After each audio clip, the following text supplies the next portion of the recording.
Bismillahirrahmanirrahim. Assalamualaikum warahmatullahi wabarakatuh. Ketemu lagi dengan saya Yusuf di channel Saiful Zaman.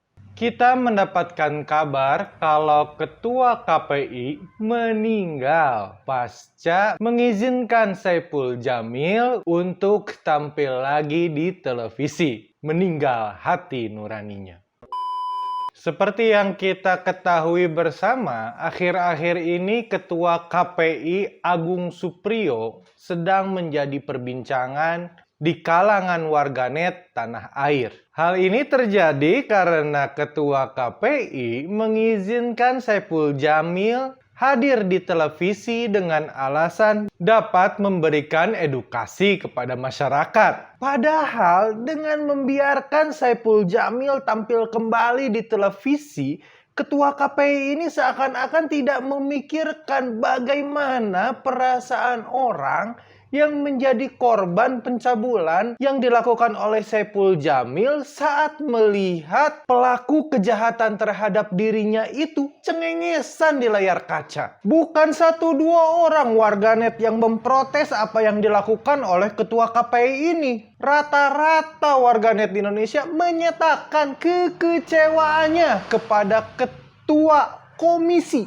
Penyiaran Indonesia. Komisi yang harusnya mengatur dengan sedemikian rupa penyiaran televisi di negara kita. Bahkan nih ada warganet yang menyatakan kalau dirinya ini berduka cita atas meninggalnya hati nurani yang dimiliki oleh Ketua KPI. Innalillahi wa inna ilaihi roji'un. Telah meninggal hati nurani Ketua KPI. Tulis Karim AR bla bla bla bla di akun Twitternya. Saya nggak habis pikir kenapa Ketua KPI bisa melakukan hal ini. Tapi ya ini menjadi pertanda betapa pendeknya akal seorang Ketua KPI. Atau sebagai orang yang nggak tahu menau kenapa, apa sebab musababnya, apa alasannya Ketua KPI mengizinkan Saiful Djamil untuk tampil di televisi. Saya sebagai rakyat jelata jadi suudzon. Bolehlah ya kali-kali saya suudzon. Jangan-jangan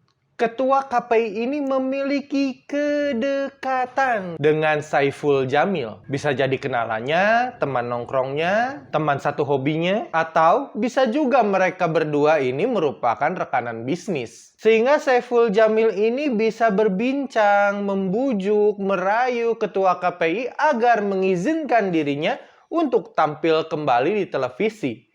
Ya yang namanya orang baru keluar dari penjara, mungkin Saiful Djamil tidak punya bisnis atau tidak punya simpanan dana apapun, sehingga dia sangat membutuhkan kesempatan untuk tampil kembali di televisi. Dan ternyata saya nggak sendirian suudzonnya. Ada warganet lain yang sama suudzonnya dengan saya. Namanya Dimas, salah satu netizen yang terhormat di tanah air. 1. Anggota KPI melakukan pelecehan terhadap korban di dalamnya. Dan Ketua KPI seperti menutup-nutupi. 2. Ketua KPI mengizinkan Saiful Djamil untuk tayang di televisi untuk edukasi. Fakta menarik titik 2. Ketua KPI cabul. Ya, sepakat nggak sahabat dengan apa yang dikatakan oleh Mas Dimas ini? Ya sebenarnya suudzonnya Mas Dimas ini lebih parah daripada saya. Tapi masuk akal. Ya kan diizinkannya Saiful Djamil untuk tampil di televisi ini berdekatan dengan terkuaknya kasus bullying menjurus pencabulan yang terjadi di dalam tubuh KPI. Dan sampai sekarang masih belum jelas tuh kasusnya mau dibawa kemana. Dan akan berakhir seperti apa.